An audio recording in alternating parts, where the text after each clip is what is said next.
រុក្ខជាតិមួយប្រភេទនេះគឺមានឈ្មោះថាកញ្ជើបាយដាច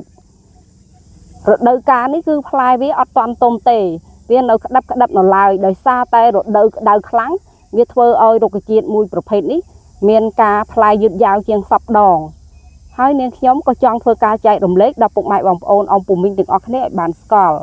ថារុក្ខជាតិនេះគឺមានឈ្មោះថាកញ្ជើបាយដាចដោយសារសពថ្ងៃនេះរុក្ខជាតិនេះគឺបានដាច់ពូជអស់ទៅហើយមានអ្នកខ្លះក៏បានស្គាល់ហើយមានអ្នកខ្លះក៏អត់បានស្គាល់ដែររុក្ខជាតិមួយប្រភេទនេះផ្លែរបស់វាយើងអាចបរិភោគបានរីឯដើមរបស់វាយើងអាចប្រើធ្វើជាឱសថព្យាបាលរោគបានច្រើនមែនទែនអត្ថប្រយោជន៍គឺនាងខ្ញុំធ្លាប់បានចែករំលែករួចម្ដងទៅហើយតែថ្ងៃនេះនាងខ្ញុំដើរមកស្រែដើរមកត្រង់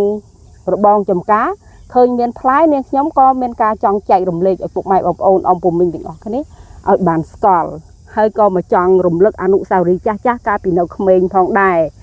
ផ្លែមួយប្រភេទនេះបើយើងឃើញ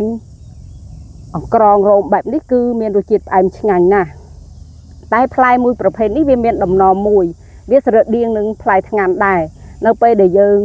បេះភ្លាមគឺយើងហូបភ្លាមអត់អាចទុកយូរទេបើកាលណាចូលខ្យល់វានឹងធ្វើឲ្យរសជាតិវានឹងទៅជាហាងល្វីងមិនអាចបរិភោគបានឡើយតែនៅខ្ចីនៅឡើយទេដល់ពេលទុំចាំនាងខ្ញុំមកថតបង្ហាញចែកជូនដល់ពុកម៉ែបងប្អូនអង្គពុំមីងទាំងអស់គ្នាឲ្យបានឃើញម្ដងទៀតហើយនេះគឺជាផ្ការបស់វាផ្ការបស់វានៅពេលដែលវាចេញដំបូងមានផ្កាសលេលឿងបន្ទាប់ពីរីកបានមួយថ្ងៃគឺវាប្រែទៅជាសលេក្រហមផ្កាវាក៏មានសម្រស់ស្អាតដែរបើនិយាយអំពីរុក្ខជាតិមួយប្រភេទនេះកាលពីនៅក្មេងនាងខ្ញុំមានអនុស្សាវរីយ៍ជាច្រើនកាលពីនាងខ្ញុំនៅក្មេងគឺនាងខ្ញុំតែងតែរអស់នៅពេលថ្ងៃ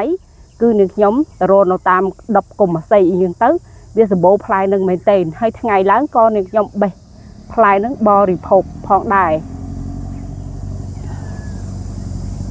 តែសពថ្ងៃបងម៉ែបងប្អូនក្មេងសពថ្ងៃនេះគឺគេមិនបរិភោគផ្លែនឹងទេ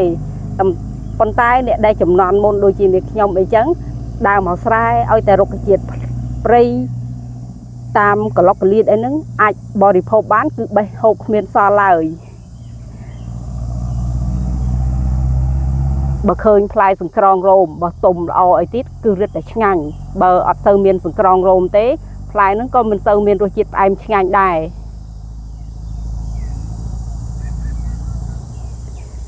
ចាំមើលដល់ពេលទុំនាងខ្ញុំមកបង្ហាញចែកជូនដល់ពុកម៉ែបងប្អូនអង្គពុំមីងទាំងអស់គ្នាឲ្យបានឃើញម្ដងទៀត